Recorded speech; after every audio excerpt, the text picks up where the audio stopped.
네, 오늘은 누가복음 9장에 와 있습니다. 누가복음 9장에 보면은 이제 예수님의 갈릴리 사역의 막바지 사역이 이루어지고 있는데, 예수 그리스도께서는 갈릴리 지방에서 사역을 주로 많이 하셨고, 이제 마지막 타이밍에 이제 갈릴리에서 예루살렘으로 올라가셔서 유대 지역에서의 사역, 그리고 마지막에서는 십자가에 달리시게 되는 예루살렘 사역, 이렇게 전개가 됩니다. 그래서 4장에서 본격적으로 예수님께서 이제 성령 충만함과 권능을 힘입고 마귀의 시험을 마친 후에 하나님의 사역을 시작을 하셨는데, 그 사역이 이제 갈릴리에서의 사역의 막바지에 와 있습니다. 그것을 알 수 있는 것은 바로 9장 끝부분에 한번 확인해 보겠습니다. 9장 51절에 예수님께서는 갈릴리 사역을 마무리 지으시면서 이제 십자가에 죽으러 가시기 위한 마음의 준비를 단단히 하시는 장면이 나옵니다. 말씀드린 것처럼 누가복음은 예수 그리스도께서 참 인간이신 것을 집중적으로 초점을 맞추었기 때문에, 한 인간으로서 이제 하나님의 버림을 받고 모든 죄인들을 대신하여 십자가를 지신다고 하는 것은 겟세마네에서의 그 고뇌의 찬 기도와 더불어서 예수님께도 큰 심적 부담이 아닐 수가 없었죠. 그래서 그는 이제 부싯돌처럼 마음을 단단히 먹고, 이걸 마음의 허리를 동인다 또는 각오를 다지는 표현인데요. 자, 누가복음 9장 51절에 보시면 드디어 예수님께서 이제 마음을 결단을 내립니다. 그분께서 위로 올려져서 영접 받으실 때가 이르매, 이제 얼마 안 있으면 예수님은 이제 아버지께로 돌아갑니다. 승천하시죠. 친히 예루살렘으로 가시려고 자기 얼굴을 고정하시고, 이제 3년 반의 마무리 사역에 예수님은 하나님의 뜻을 이루시기 위해서 십자가로 가시는 겁니다. 사자들을 자기 얼굴 앞에 보내시니, 미리 항상 하나님의 방식은 사자, 여기서는 메신저란 말이죠. 사자를 미리 보내시죠. 예수님 초림 때에도 침례인 요한을 보내셨듯이 그들이 가서 그분을 위하여 준비하려고 사마리아 사람들의 마을로 들어가니라. 자, 그래서 드디어 예수님께서 얼굴을 고정하셨다라고 하는 표현이 이 51절 끝부분에 나오는데, 이 말이 정말 우리에게는 심상치 않은 표현이죠. 얼굴을, 우리도 각오를 다질 때 입을 꽉 물고 아주 얼굴이 탁, 그 단호한 의지의 표현이 이렇게 엿보이는 그런 인간으로서의 예수 그리스도의 모습을 우리가 여기서 발견하게 됩니다. 우리도 삶에 있어서 어떤 결단의 순간이 왔다 라고 할 때 그와 같은 마음 자세를 갖게 되죠. 자, 그래서 이제 그 사역의 막바지에 이르러서 갈릴리 사역에 어떻게 보면은 요약이라고 할 수 있는 내용이 지금 9장 1절서부터 나옵니다. 자, 9장 1절서는요, 이제 어떻게 보면은 4장서부터 8장까지는 예수님께서 직접 시범을 보이시면서 사역을 하셨는데 제자들을 훈련시키셨죠. 보여주시는 훈련이라고 한다면, 이번에는 이제 실습입니다. 직접 보냅니다. 이제 예수님께서 십자가를 지셔야 되기 때문에 이제 예수님의 사역을 이어받아서 하려면 직접 실습을 할 수밖에 없는 그런 상황에 와 있죠. 예수님은 철저한 계획 하에 진행하고 계시죠. 그때 그분께서 자기의 12 제자를 함께 부르사 그들에게 모든 마귀를 제압하고 질병을 고치는 권능과 권위를 주시고, 자, 하나님의 권능, 그렇죠? 그래서 사역을 위탁하실 때에는 그 사역을 할 수 있는 권능과 권위를 주셔서 모든 일을 이루시는 것이지, 우리가 무슨 갑자기 주님의 부탁을 부르심을 받고 무릎을 꿇고 뭐 최선을 다해서 능력을 더하고 뭐 이런 건 아닙니다. 모든 그 사역에 임할 수 필요한 모든 것들을 주님이 주시죠. 우리는 순종과 우리의 몸을 내어 드림만이 필요한 것인데요. 그래서 여기 보면은 순서가 모든 마귀를 제압하며 모든 악한 자들의 방해를 막을 수 있는 능력을 주셨죠. 두 번째는 질병을 고치며, 자, 이 질병을 고치는 것은 오늘날 우리 시대의 교회 시대와는 조금 차이가 있는데요. 왜냐하면 이때는 예수 그리스도의 초림과 재림이 동시에 이루어지는 것으로 구약 시대에서 내다보고 있었기 때문에, 아직 십자가를 지시기 전이기 때문에 예수 그리스도께서는 이미 이 재림 때에 이루실 이사야서 53장에 나와 있는 질병 치유, 즉 신체적 치유도 여기서 직접 보여주고 계신 것입니다. 다만 바울 시대에 와서는 이제 시대가 바뀌었기 때문에 바울이 병에 걸렸어도 자기 병을 스스로 고치지 못하는 그와 같은 것을 우리가 하나님의 경륜의 변경, 하나님의 그 역사하시는 방법이 달라졌다는 사실을 이해 못하면, 가만히 있어봐, 여기서는 병을 고친다고 했다가 저기 가면은 바울이 병에 걸려서 아프다가 이게 도대체 어떻게 되는 건가, 이거를 헤아리지 못하게 되겠죠. 자, 여기서는 지금 유대인들을 향한 특별한 아주 이 시대적 사역이다. 두 번째, 권능과 권위를 주셨다. 파워, 권능은요 힘에 관한 것이고, 이 권위라고 하는 것은 권리에 관한 것입니다. 그렇죠? 네, 그래서 어떤 사람은 권위는 있어요. 권위는 있는데 그 권위를 실행에 옮길 힘은 없어요. 파워는 없는 사람이 있어요. 반면에 어떤 사람은 파워는 있는데 힘으로 밀어붙이면 사람이 듣나요? 마음에 그 사람에게 권위에 순종을 안 하는데 그 사람의 권위를 인정하지 않는 사람에게 밀어붙이는 걸, 이게 우리 권위주의 독재 정권에서 살펴봤잖아요. 그렇죠? 예. 힘은 있어서 밀어붙이는데 실제적으로 백성은 그 권위를 인정하지 않기 때문에 권위는 안 먹혔어요. 반면에 대중적인 권위, 다시 말해서 어떤 법적인 합법적인 권위는 수여받았는데 그것을 수행하려니까 힘이 없어서 그거를 먹히지가 않아요, 도대체. 우리 정치사에서 보면 이 두 가지가 두루 갖추지 못할 때에는 부작용이 많이 생겼는데, 예수님께서는 이 두 가지를 다 주시는 겁니다. 권능을 주시고 그 권능으로 권위를 능히 입증할 수 있는 그와 같은 모든 것을 갖추어 주시는 것이죠. 자, 하나님의 왕국을 선포하며 병든 자들에게 고치게 하려고 그들을 보내시며. 자, 순서 잘 보셔야 됩니다. 하나님의 복음이 먼저고 그 다음에 병든 자들을 고치는 겁니다. 많은 사람들이 오늘날 병부터 고쳐주고 그러면 병만 낫고 다 가버려요. 하나님의 복음 듣지 않습니다. 빵과 복음이 아니라 성경에서는 복음과 빵이에요. 복음을 먼저 받아들인 다음에 하나님께서 책임지셔서 그에게 빵을 공급하시는 것이지, 빵과 복음을, 빵을 먹으면 이제 그래도 하나님 좋으신 분이구나 그러고서는 와서 복음 듣지 않겠냐. 아닙니다. 예, 공산주의가 빵과 복음인데요, 인간의 타락한 성품을 이해 못한 사람들의 곡해입니다. 인간의 본성이 얼마나 타락했는지 빵만 낼름 먹고 갑니다. 그런데 그 다음에 오기는 와요. 그런데 마음은 딴 데가 있어. 빵을 또 얻어먹으려고 교회에 오는 거지 복음에 관심이 있어서 오는 거 아닙니다. 병 고치러 오는 거지. 의료선교의 약점은 바로 거기에 있죠. 의료선교를 하지 말라는 건 아닙니다.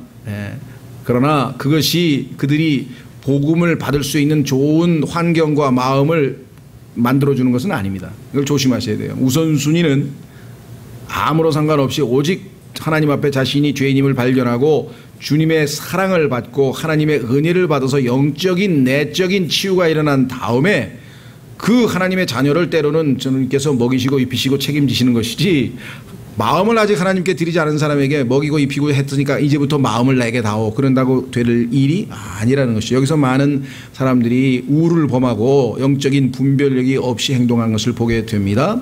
반면에 이 복음주의 진영 또는 뭐 근본주의 진영, 뭐 그다음에 우리 같이 킹제임스 바이블 빌리버 진영의 약점은 뭐냐면, 복음은 전해요. 또 지옥도 전하고 심판도 전하고 담대하게 전해요. 근데 그 사람이 예수님을 믿고 이제 구원받은 다음에 교회에 더해졌다면 그 교회에는 필요한 경우에는 구제도 해야 되고 돌보아야 되는데 이걸 또 잘 못해요.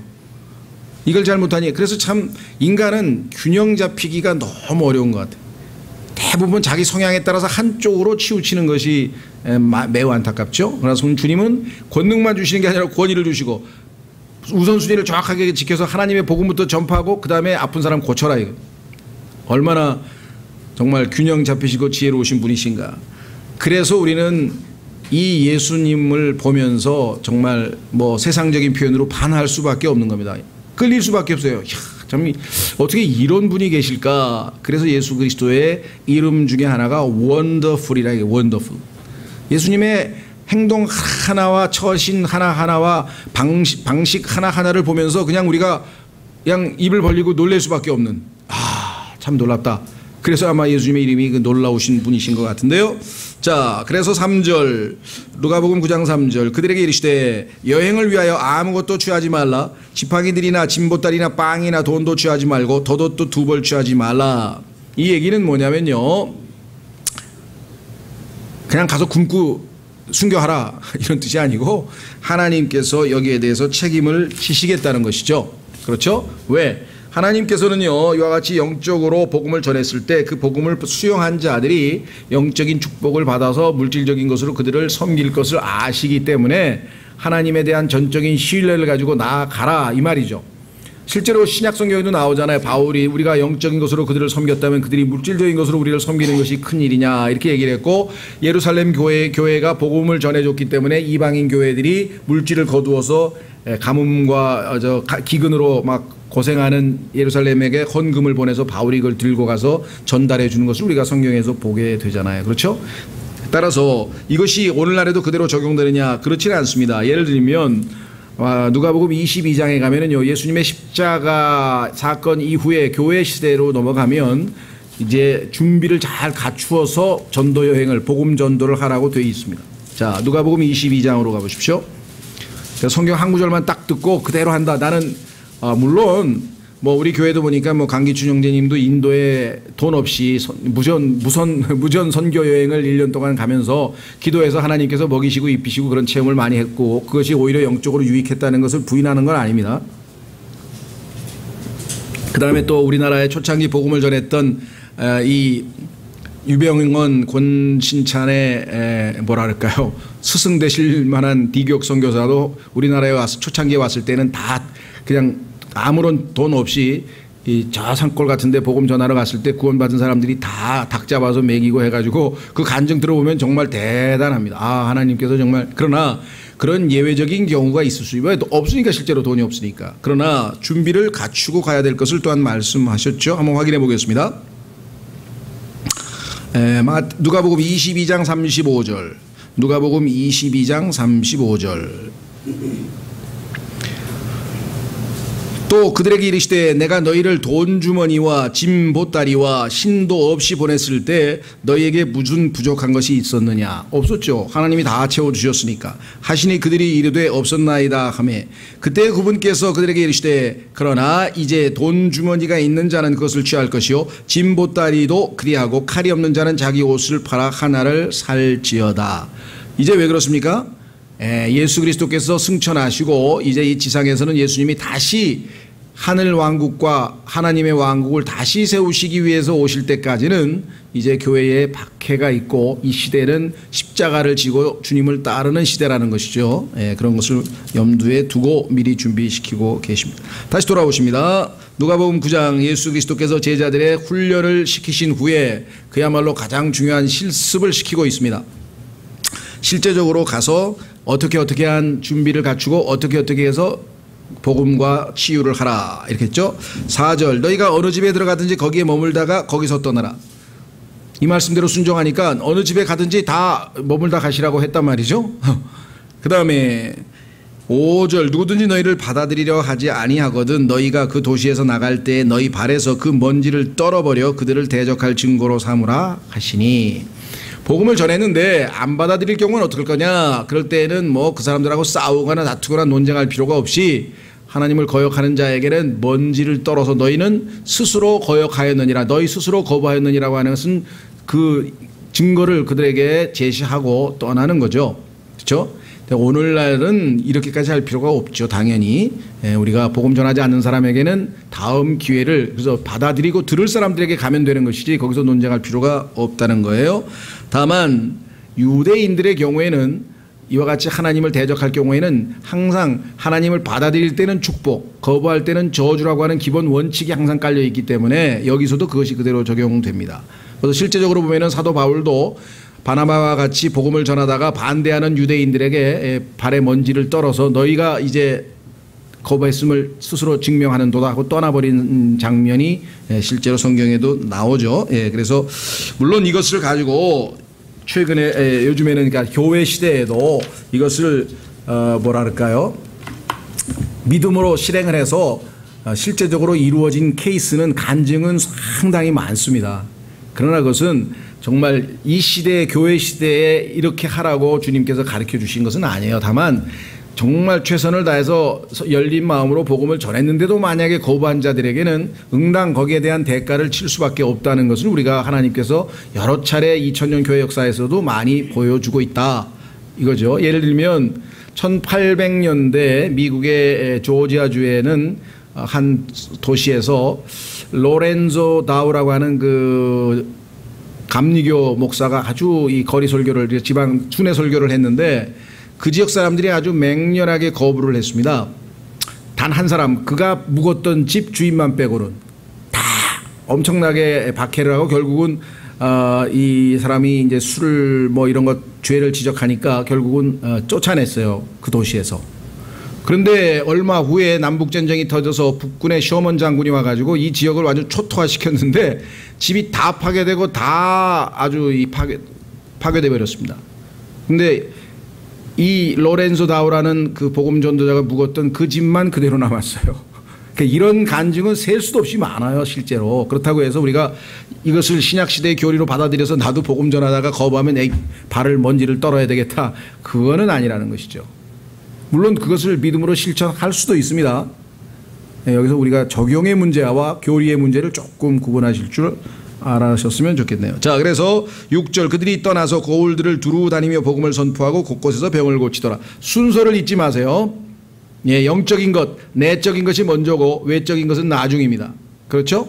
예, 복음을 선포하는 게 먼저고 그 다음에 곳곳에서 병을 고치는 것은 나중입니다. 자, 여기서 또 한 가지 조심하셔야 돼요. 이들이 전한 복음이 고린도전서 15장에 나와 있는 소위 말하면 하나님의 은혜의 복음을 전했느냐? 전혀 그게 아닙니다. 하나님의 은혜의 복음을 전하는 것이 아니에요. 무슨 말이 되겠습니까? 왜냐? 성경에 따르면 우리가 마태복음, 마가복음, 누가복음, 요한복음에서 복음자가 들어가는 게 지금 성경에 4개가 나오죠. 그것 말고도 복음이 성경에 보면 6개가 더 나옵니다. 우리가 이 시대에 전하는 복음은 하나님의 은혜의 복음이라고 하고 바울은 그것을 나의 복음이라고 얘기를 했어요. 그렇죠? 대환란 때에는 하늘의 왕국 복음, 왕국 복음과 그 다음에 영원한 복음을 또 전하게 됩니다. 그렇죠? 그 다음에 아브라함에게 하나님이 전하신 복음은 유대인, 이방인, 그 다음에 천년왕국 때 이방인에게도 복이 미치는 또 더 넓은 범위에서의 복음이라고 창세기 18장에 또 나와 있어요. 그래서 실제로 총 10종류의 복음이 다양하게 있기 때문에 그거 구분 못하면 안 되죠. 여기서는 지금 하나님의 복음이기는 하지만 예수 그리스도의 십자가의 죽으심과 장사되심과 부활하심을 통해서 예수님을 영접해서 소위 말하는 그런 복음이 아니라 하나님의 그걸 은혜의 복음이라고 하죠. 여기는 그게 아니라 하나님의 왕국을 선포하시는 거예요. 예수 그리스도의 의로움을 그렇죠? 받아서 내적으로 회개하고 의롭게 된다면 이제 하늘의 왕국에서 살 수 있는 그러한 특권을 누리게 될 것이다. 혼이 지옥에 안 가고 하늘나라 간다. 그 얘기를 하는 게 전혀 아니라는 것이죠. 그래서 여기서 얘기하는 복음은 문맥에 따라서 우리가 잘 이해를 해야 된다라고 하는 사실을 다시 한번 좀 기억하셨으면 좋겠고요. 자, 그래서 이제 드디어 17절 이제 4분 영주 헤롯이 어떤 분들은 4분 영주가 무엇입니까? 이렇게 물어보시는 분이 있는데요. 4분이라고 하는 것이 넷으로 나누었다는 뜻이죠. 그러니까 당시에 그 유대 땅, 즉 팔레스타인 땅을 4구분으로 나누어서 통치자를 따로따로 세웠어요. 예를 들면 유다 총독, 예를 들면 로마의 총독이 다스리는 지역, 그 다음에 뭐 헤롯 왕이 다스리는 지역, 또 헤롯의 동생 중에 한 사람이 다스리는 지역, 또 그 다음에 사촌인가 다스리는 지역에서 4붓으로 나누어서 구역을 이렇게 해서 그 4개 중에 하나를 다스리는 영주라 이런 뜻입니다. 그분께서 행하신 모든 일에 대하여 듣고 당혹스러워하니 왜 그러느냐? 자기는 침례인 요한만 죽이면 일이 끝날 줄 알았는데 이 침례인 요한이 다시 살아난 거 아니야? 이렇게 생각했죠. 이는 어떤 이들은 요한이 죽은 자들로부터 일어났다고 하고 어떤 이들은 엘리야가 나타났다고 하며 다른 이들은 옛 대언자들 중에 하나가 다시 일어났다고 하였기 때문이더라. 헤롯이 이르되 요한은 내가 목베었거늘 이 사람이 누구이기에 그에 대한 그러한 일들이 내게 들리는가 하며 그분을 보고자 하더라. 자, 여기서 우리가 한 가지 짚고 넘어갈 것은요, 인간의 양심이라고 하는 것은 참으로 놀라운 것이어서요, 하나님께서 정말 파수꾼을 우리의 마음속에다 숨겨놨습니다.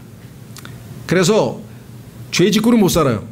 분명히 지금 침례인 요한을 죽였는데 자기가 원래는 의인이기 때문에 또 백성들이 그를 존경하는 선지자이기 때문에 안 죽이려고 했는데 딸이 춤을 추어서 자기를 기쁘게 해서 술이 취한 김에 그냥 뭐든지 들어준다고 하는 통에 지금 헤로디아의 간계에 의해서 어머니가 딸에게 심리의 유언에 목을 베달라고 하라. 이렇게 해서 지금 자기가 내뱉은 말을 안 지킬 수가 없죠. 또 망신당할 수가 없으니까 여러 친아들 앞에서.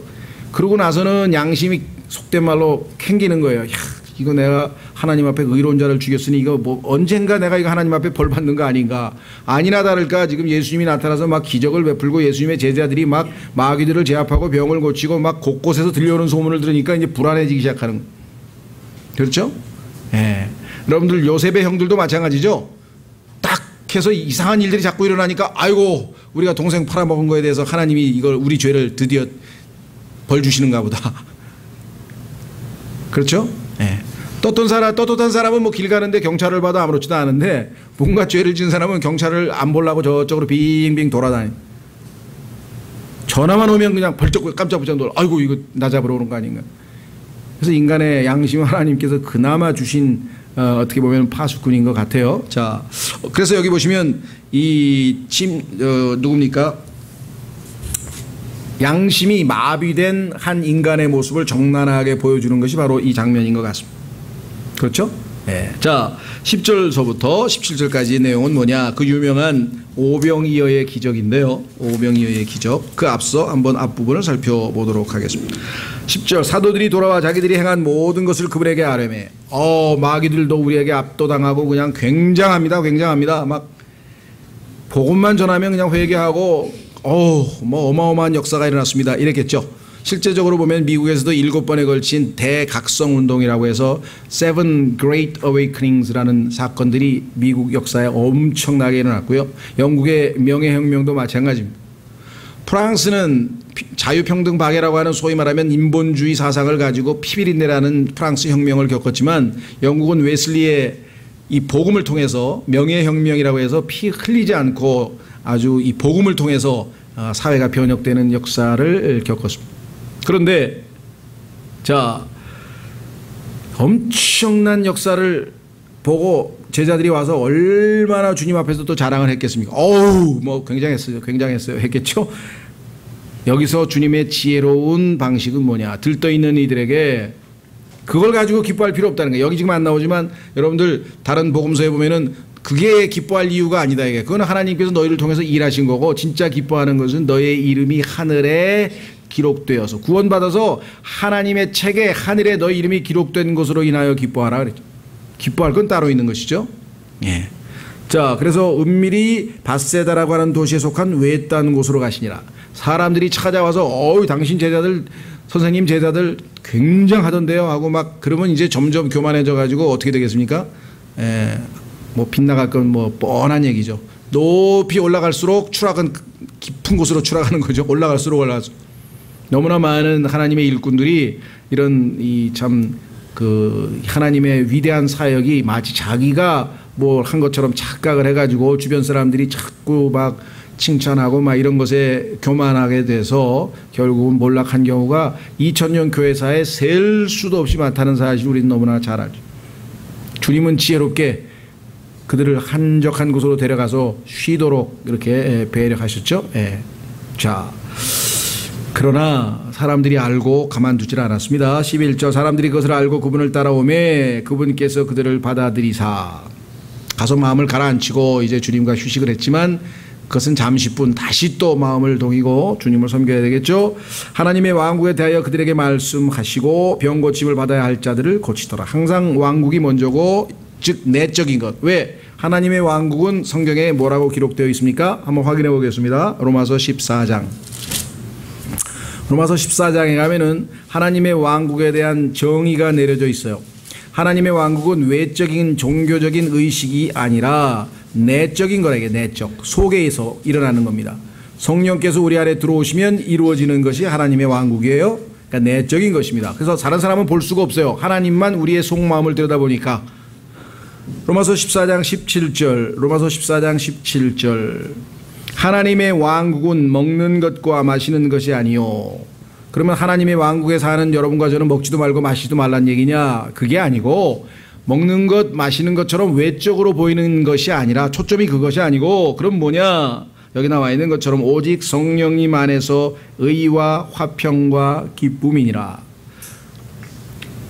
성령님 안에서 내적으로 의와 화평과 기쁨이 이루어질 때에 외적으로 우리가 여러 가지 형태로 그것이 뭐 하나님께 대한 경배로 나타나든지 찬송으로 나타나든지 다른 형제를 섬기는 봉사로 나타나든지 뭐가 나타나든지 나타날 것이라는 것이죠. 또는 뭐 병을 고치는 능력으로도 나타날 수 있겠죠.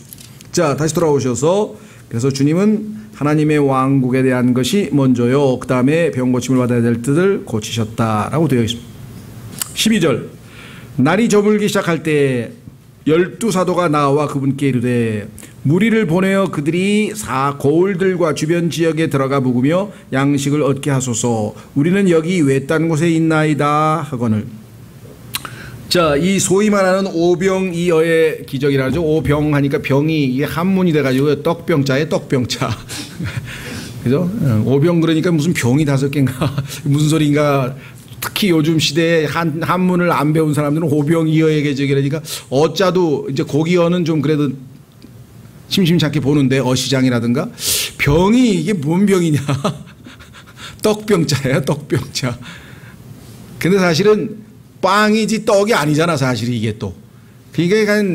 그런데 오병이어의 기적이란 말이 굳어져 있는데 그걸 또 안 쓸 수는 없잖아. 그러니까 우리는 써야 돼요. 그래서 우리 한글의 한계점에 대해서 좀 그렇게 이해하시고요. 자, 그래서 성경에 보니까 이것은 너무나 중요하기 때문에 사복음서에서 다 나옵니다. 예수님의 탄생은 복음서 4개복음서에서 2군데밖에 안 나오고요. 승천도 2군데인가밖에 안 나오고요. 그러니까 성경에서 이 소위 말하면 오병이어의 기적이라는 것이 갖는 의미가 어마어마한 것이에요. 예수 그리스도의 재림에 대한 재림하셔서 예수님께서 이 땅에 있는 모든 자들의 필요를 다 채우실 수 있는 분이라는 것도 보여주고, 그렇죠? 영적으로 우리에게 적용하자면은 그분이 기적을 베풀어서 우리의 이 땅에서의 교회 생활에서의 모든 필요도 다 채워주시는 분이시도 보여주고, 또 그분께서는 일하실 때 우리를 복 주실 때 직접적으로 하시는 것이 아니라 항상 자신의 제자들을 통해서 사람들을 통해서 사용하신다는 것도 보여주시고, 하여간 뭐 이 안에서 영적인 교훈을 뭐 파내도 아주 정말 끄지없이 나올 정도로 중요한 내용들인데요. 자, 그래서 12절 날이 저물기 시작하매 12사도가 나와 그분께 이르되 무리를 보내어 그들이 고을들과 주변 지역에 들어가 묵으며 양식을 얻게 하소서. 우리가 여기 외딴 곳에 있나이다 하거늘. 제자들이 보기에는 날은 어두워졌는데 이 사람들이 지금 저녁도 안 먹었는데 이거 어떡하냐 이게 지금. 성경에 보니까 다른 복음서에 남자만 5,000명이라 그랬으니까 여자고 어린애까지 치면 아무리 적어도 10,000명이란 말이에요. 더 많을 수도 있죠. 15,000명. 애들이 그때는 뭐 또 많았으니까. 그러면 10,000명에서 15,000명이나 되는 사람들이 지금 있는데 식사는 어디서 하냐 이게. 날은 어두워졌으니 잠은 어디서 자냐 이거야. 뭐 꾸역꾸역 집으로 갈 사람은 걸어서 가려면 가겠지만 어쨌거나 지금 상황이 제자들이 보기에는 저녁이 되니까 걱정이 되기 시작하는 거예요. 여러분 어떻습니까? 우리도 인생에 여러 가지 어두운 그림자가 끼면 우리도 하나님을 바라보는 게 아니라 상황을 바라보잖아요. 주변 상황을 바라보니까 걱정이 될 수밖에 없어요. 이것은 너무나 인간적인 모습이고 이것은 잘못된 건 없습니다. 문제는 어디에 있느냐. 13절 그래도 주님께 제안을 한 것만 해도 다행이에요. 그렇죠? 자기들이 어떻게 해보려고 안 하고 주님께 와서 이거 어떻게 하면 되겠습니까? 그랬더니 그분께서 그들에게 이르시되 너희가 그들에게 주어 먹게 하라. 이것이 주님의 방식이에요. 너희가 그들에게 주어 먹게 하라. 아무것도 없는데 어떻게 주냐. 여기서 믿음이 필요한 거죠. 주님이 우리에게 할 수 없는 일을 시키겠습니까? 아브라함의 믿음은 뭐였습니까? 가라 그러니까 어디로요? 안 물어봤어요. 가라니까 간 거예요.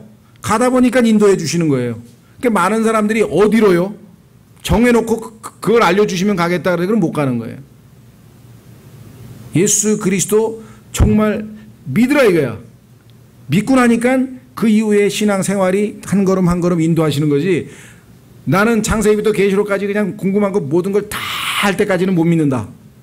그러면 뭐 영원토록 그걸 다 어떻게 알아요? 몰라요. 그렇죠? 그분은 알고 이해하고 믿는 게 아니라 그분이 행하신 그 행동, 십자가의 사랑, 십자가의 죽으심, 부활, 이 복음의 내용 한 가지만 가지고도 우리는 그분의 사랑을, 진리의 사랑을, 하나님의 사랑을 금방 알 수 있어요. 그래서 신뢰할 수 있어요. 인격적인 전적인 신뢰예요. 그리고 나서 봤더니 그분의 그 십자가에 갖는 의미가 어마어마하게 심오하고 깊더라. 이건 나중에 배우는 거죠. 그렇죠? 예. 특히나 정말 그분을 만난 사람일수록 그분에 대해서는 더 알고 싶은 거예요. 그렇잖아요? 아버지가 우리를 자신의 아들을 소개해줘서 사귀었다고 성경에 써 있는데 그분을 정말 좋아하고 사랑하면 더 만나서 더 자세히 알고 싶을 거 아니에요. 그렇죠? 예. 자, 그래서 여기에 보시면 예수님께서는 너희가 그들에게 주어 먹게 하라. 이것이 복음 하나님의 축복의 전달 방식입니다. 없는데요. 왜 없어요? 주머니 털어보면 있잖아요. 뭐라도 있잖아요. 뭐라도 있잖아. 예? 그 있는 것을 드리는 거예요. 있는 것을. 그래서 성경에 보니까 그들이 이르되 우리에게는 빵 5개와 물고기 2마리 외에 더 없사온즉 우리가 가서 이 온 백성을 위해 음식을 사지 아니하고는 할 수 없나이다. 아니 이거 가지고 이게 뭐 10,000명을 어떻게 먹입니까 이거. 그렇죠? 그러나 그 들고 있는 것을 그래도 성경에 보니까 그 아이가 드렸잖아요. 예수님께. 그렇죠? 우리가 드리는 작은 희생, 그것을 주님께서는 기쁘게 받으시고 그것을 통해서 하나님께서는 어마어마한 축복을 하셔서 그 10,000명이 넘는 사람들이 다 그냥 먹은 게 아니라 배불리 먹었어요. 배불리 먹었어요. 하나님의 축복은 이와 같이 이루어지시죠. 자, 그래서 야, 내가 요거 1,000원 헌금해봐야 요거 무슨 의미가 있나? 아니에요. 그거 마음이 담긴 그 작은 돈은요, 하나님께서 그걸 통해서 어마어마한 일을.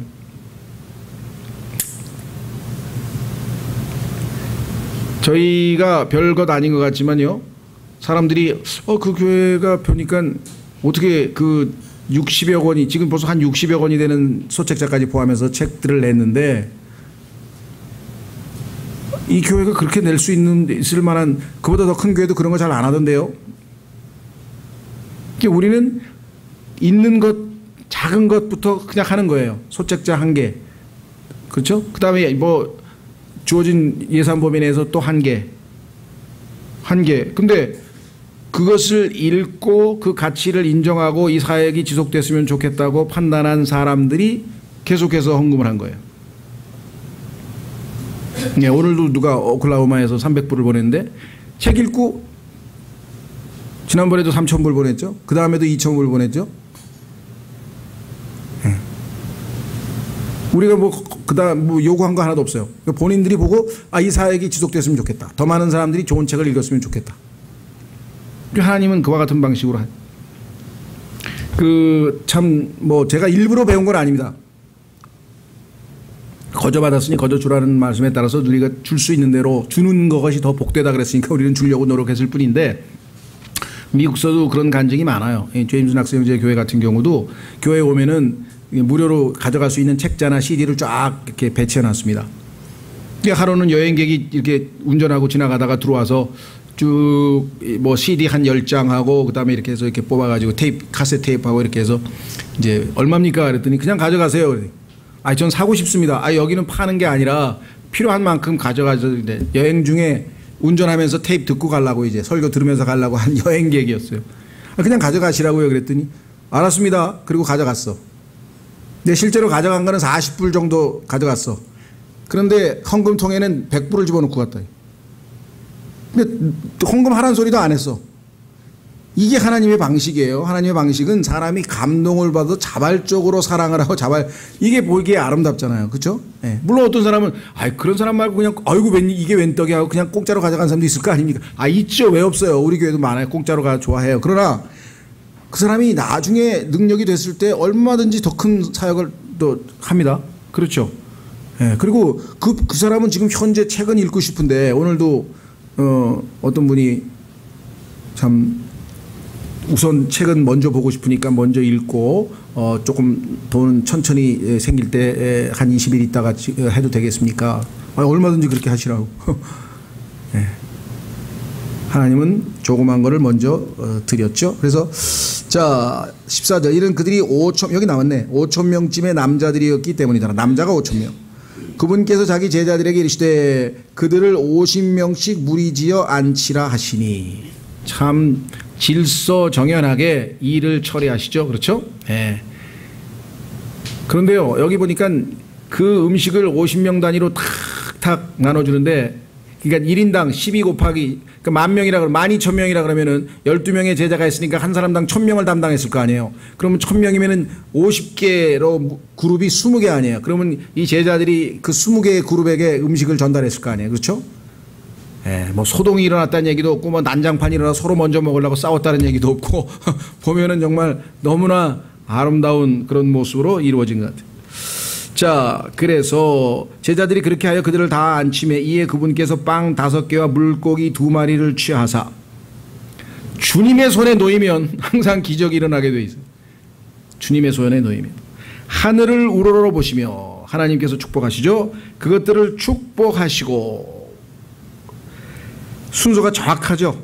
취하사, 우러러 보시고, 축복하시고, 떼어. 자, 여기에 이제 떼어란 말이 사실은 제가 조금 뭐 오해는 하지 마십시오. 이게 우리말의 한계라고 생각하는데, 이것은 뭐냐, 16절에 나와 있는 떼어라고 하는 표현은 break예요.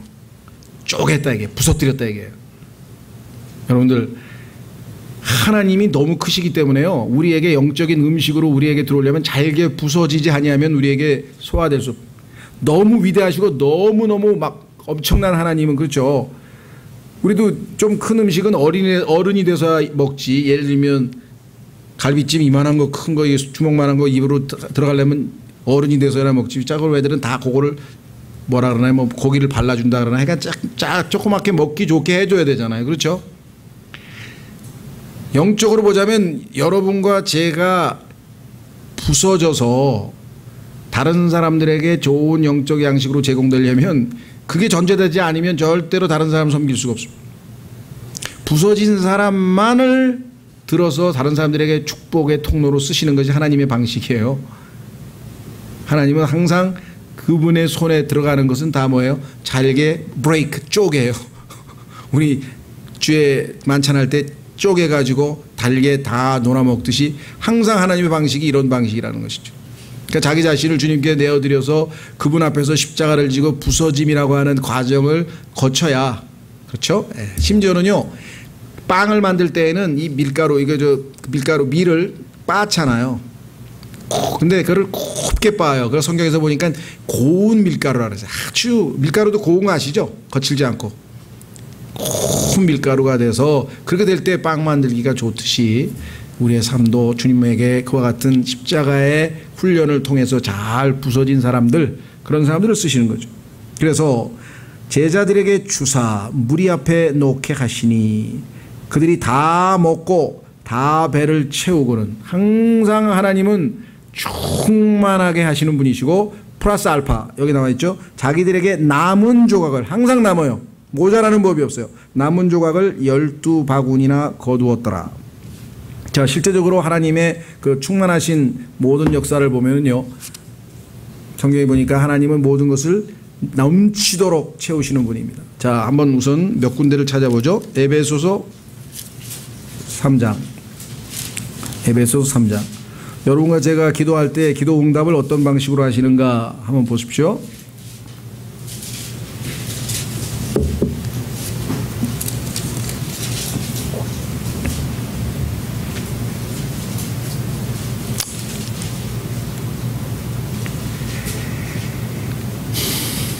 찾으셨습니까? 예. 주님께서 우리에게 어떤 방식으로 우리의 기도 응답을 하시는가에 대해서 사도 바울이 기도문에 이렇게 기록을 했습니다. 19절, 에베소서 3장 19절, 에베소서 3장 19절. 자, 지식을 뛰어넘는 하나님의 사랑을 알아 하나님의 모든 충만하심으로 충만하게 되기를 구하노라. 20절, 이제 우리 안에서 일하는 권능에 따라 우리가 구하거나 생각하는 모든 것 이상으로 심히 넘치도록 등이 행하실 분에게. 예? 여기에 항상 abundantly란 말이 나오는데, 이 단어가 굉장히 자주 나오는 단어입니다. 성경에서 예수님의 성품은 항상 모자람이 없이 항상 넘치고도 남는다는 것이죠. 자, 예수님이 오신 목적도 그렇습니다. 한번 확인해 보겠습니다. 요한복음 10장. 오늘 김창규 형제님 오늘 안 오셨네요. 오늘 제가 책을 하나 부탁해서 이제 성도들 다 한 번씩 읽으라고 준비를 했는데 그 책 제목도 여기 나와 있는 바로 이 풍성한, 자, 요한복음 10장 10절. 요한복음 10장 10절. 똑같은 단어가 나와 있네요. 기도도 넘치도록 풍성하게 응답하시는 분. 요한복음 10장 10절. 도둑이 오는 것은 다만 도둑질하고 죽이고 멸망시키려 함이거니와 내가 온 것은 양들이 생명을 얻게 하고 또 생명을 더욱 풍성히 얻게 하려 함이라. 풍성히. 자, 시편 23편 예수 그리스도를 목자로 모신 다윗이 자신의 목자에 대해서 어떻게 신앙 고백을 하고 있나 한번 보시죠. 시편 23편 1절. 주는 나의 목자시니 내게 부족함이 없으리로다. 그분께서 나를 푸른 초장에 누이시며 잔잔한 물가로 인도하시고 내 혼을 회복시키시며 자신의 이름을 위하여 의의 행로들로 나를 인도하시는도다. 참으로 내가 사망의 그늘진 골짜기를 다닐지라도 해악을 두려워하지 아니하리니 주께서 나와 함께 하시며 주의 막대기와 주의 지팡이가 나를 위로하시나이다. 주께서 내 원수들의 얼굴 앞에서 내 앞에 상을 차리시고 기름을 내 머리에 부으시니, 여기 나와 있죠. 내 잔이 넘치나이다. 내 잔이 넘치나이다. 그렇죠? 예. 그래서 성경에 보니까는요, 충분하다, 충만하다, 풍성하다, 넘친다, 이런 표현은 항상 하나님의 속성과 관련되어서 나온 것을 보게 됩니다. 그래서 다 배고픔을 아주 꽉 채우고 충분히 먹고 나서도 12광주리가 남아서 제자 한 사람당 한 광주리씩 다 집으로 가져가서, 글쎄요, 아내를 기쁘게 했는지는 잘 모르겠습니다. 하여간 제자들을 위해서, 수고한 제자들에게 그들의 몫을 따로 떼어서 충만하게 아주 나누어 주신 것을 성경에서 보죠. 그래서 여러분과 저도 예수 그리스도를 섬길 때에는 속된 말로 째째하게 섬기면 이거 안 돼요. 자, 두 군데를 한번 찾아보겠습니다. 주님의 성품에 따라서 우리는 주님을 어떤 방식으로 섬겨야 될 것인가 한번 확인해 보겠습니다. 두 군데인데요. 우선 고린도전서 15장.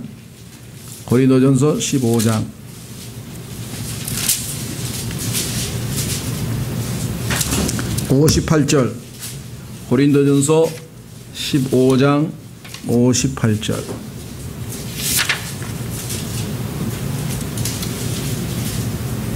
찾으셨습니까? 예.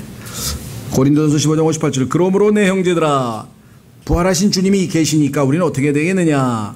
너희는 굳게 서서 흔들리지 말고 항상 주의 일을 어떻게 하라고요? 넘치게 하라. 너희 수고가 주 안에서 헛되지 않은 줄 너희가 아느니라. 그렇죠? 예, 주님의 일만 넘치도록 하는 것이 아니라, 그 다음에 고린도후서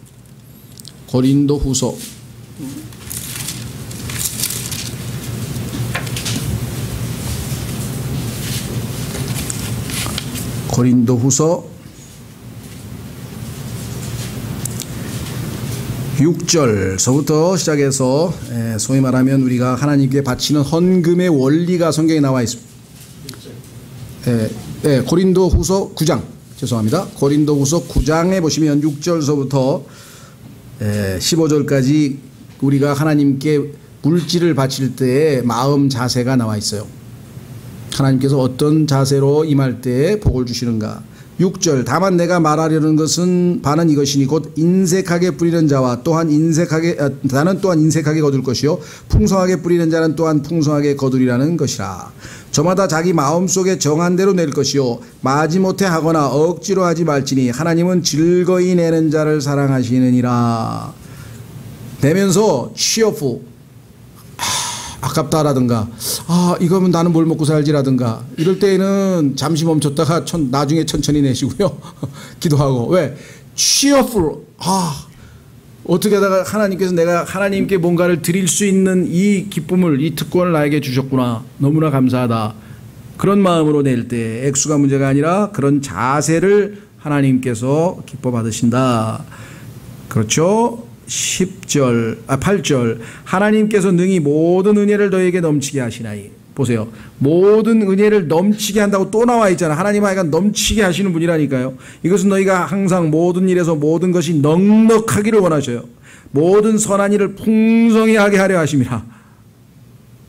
그래서 이것은 기록된 바 그가 널리 재물을 흩어 가난한 자들에게 주었으니 그의 의가 영원히 지속되는도다 함과 같으니라. 씨 뿌리는 자에게 씨를 제공하시는 분께서 이제 너희 양식으로 빵을 제공하시고 너희가 뿌린 씨도 번성하게 하시며 너희의 의의 열매도 늘어나게 하시리니 너희가 모든 일에서 부요하게 되어 온갖 후한 선물을 넘치게 하면 그것이 우리를 통해 하나님께 감사를 드리게 하느니라. 그래서 우리의 마음 자세가 어떤지 하나님께서 늘 그것을 보고 계신다는 사실을 우리가 한번 확인해 보았습니다. 자, 이제 누가복음 마무리 짓겠습니다. 그래서 우리는 누가복음 9장에서 이 오병이어의 기적 중에서 우선 누가복음에 나와 있는 본문을 우선적으로 좀 살펴봤고요. 다음 시간에는 우리가 좀 더 그 이외에 나머지 복음서들과 좀 이렇게 종합해서 이 오병이어의 기적을 통해서 우리가 얻을 수 있는 영적인 교훈과 또 예수 그리스도의 재림과의 연관성 이런 것들을 조금 더 보완하고 그 다음에 이제 예수님께서 그 다음에 예루살렘을 향한 행보의 마지막 갈릴리 사역을 살펴보도록 그렇게 하겠습니다. 예, 오늘 저희가 하려고 하는 기도는요, 사역에 관한 기도, 그 다음에 끝부분에 가서 우리가 수련을 위해서 좀 기도하려고 하는데, 일단 오늘 주신